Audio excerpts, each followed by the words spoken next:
What's going on, guys? I'm back out at the shop. It's about 5 o'clock. We had a converter show up today from PTC, so I'm gonna run inside real quick and get this shit rolling. All right, I got the converter up in here in the shop. It's right there. PTC, baby. It's supposed to be a bad bitch. Hopefully it's the right one. Now I'm gonna explain to you guys because I kind of got a little vague with it in the other video. But basically, we'll go back to my drawing. You got your 5,000, 6,000, 6,500, 7,000 RPM there on the left. Basically what this is on my data log, it was showing me flashing somewhere around 51, 5,200 RPMs, and what that means is when it flashes, is I'm on two-step, I let go of the button, the car would actually hit 51, 5,200 RPMs as soon as I let go of the button. But then it would raise up, I would shift to 7,000, and at 7,000 RPM it would shift to second, and when it shifted to second gear it would drop below 5,000 RPM, so I had a little over a 2,000 RPM drop.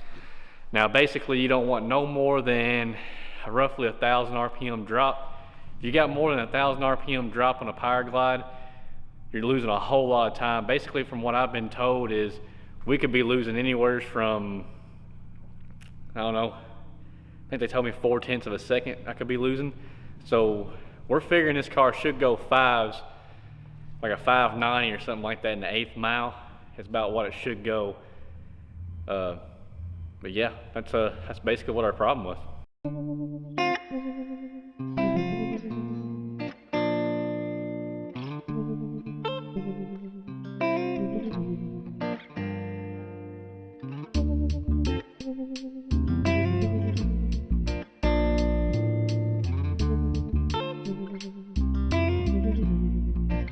Taylor about the fucking flex.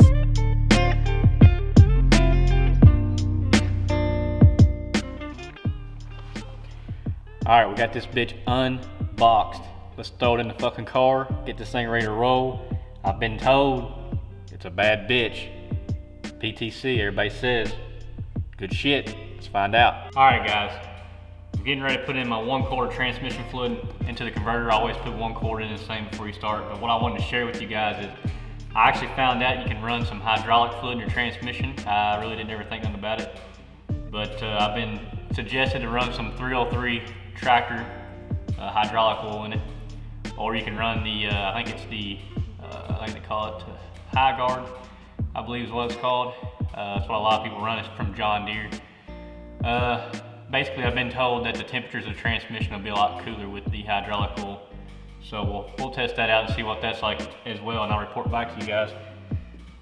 Go ahead and take this cap off. It ain't stuck on here.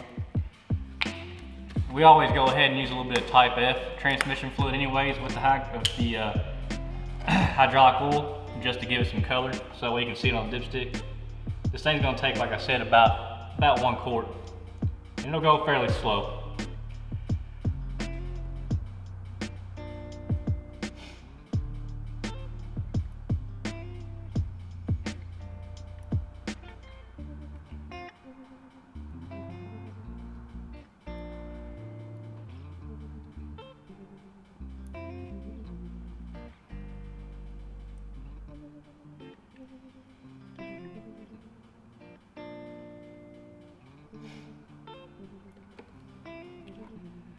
I also got a new seal in the transmission, so I'm gonna throw a little bit on that transmission seals too on the front here, just to get it lubed up a little bit.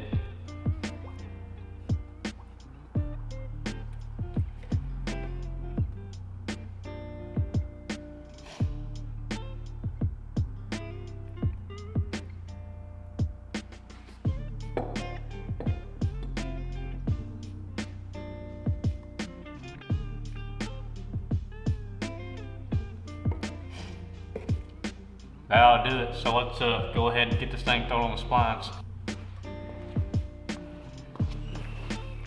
All right, what we're gonna wanna do is we're gonna put these on the splines. You're gonna be real careful about doing it so it doesn't pull out or nothing.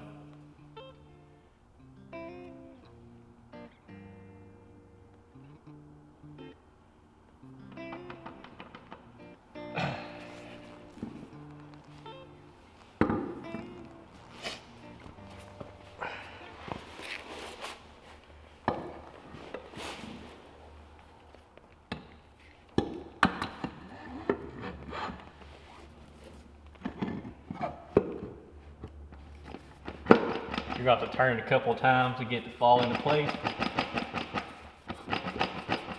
And it will be a bitch to get the last one to fall. But basically you won't be able to hardly get your hand up behind the converter once it falls in. And just like that, it's in. Always check, there's like a little groove right here on this bell housing. You want to make sure your pads are pretty well even with that. If they're not, if they're forward, when you go put the bell housing on, what'll happen is you'll hit that flex plate. It'll bottom out. You ain't got this thing all the way in. Like I said, you barely get your hands behind it. I got pretty small, thin hands, and I can barely get my hands behind it. So if you got big hands, you ain't gonna be able to get your hand behind it.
Alright guys, transmission is in the car.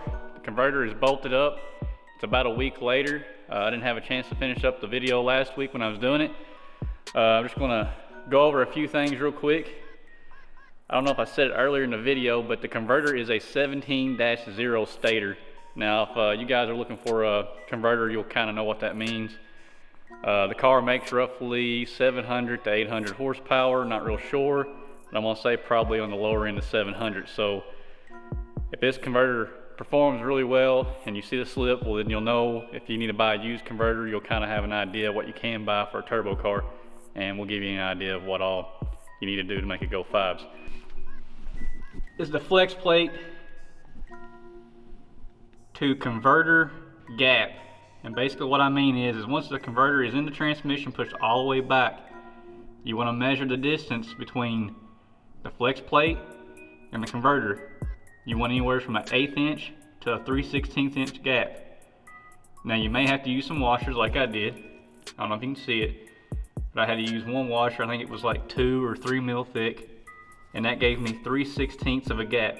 And then I put my bolt in, tightened everything up, it sucked the converter up to the flex plate, and I'm good to go. And why you want that is because if you have too less of a gap, or not enough gap basically, the converter will pressure up. Most converters got anti-ballooning and all that stuff to do it, but still the converter will still try to push forward, and what that'll cause is if you ain't got enough gap there, it will actually take out the thrust bearing in the engine. And I know the mod motors are pretty bad about it, and I think the LS stuff is not so bad, but I'm not real sure on that. So I always lean towards 3/16 of a gap, so that way you got plenty of room for it to do what it's got to do, and you ain't got to worry about it. Also, you don't want too much of a gap either, because if you get too much, it'll pull out of the pump and leak everywhere. Other than that, I got something else I want to show you. We got the seat put in. It's a 18-inch Jegs seat. Of course, it's a little bit too big for me, but fits my buddy really good. Or actually, it actually got a little bit more room. And we use the Racecraft seat brackets on this thing. They are extremely nice. I would definitely pay $100 for them again. They're not bad at all. The seat was $129, and I highly recommend that if you're looking for a seat, get the Jegs seat instead of the Kirky seat, because it's basically the same exact seat. I mean, the welds and everything are basically in the same exact spot. Everything's the same. They look like they're the same thicknesses. They got the same measurements, everything. I even think the Kirky seat cover will go on this thing without no problems. That's all I got for you guys. So I'm gonna head on out of here, finish up this video, and if you don't care, like, subscribe to the page, leave me a comment, let me know what you think, and we'll talk at you later.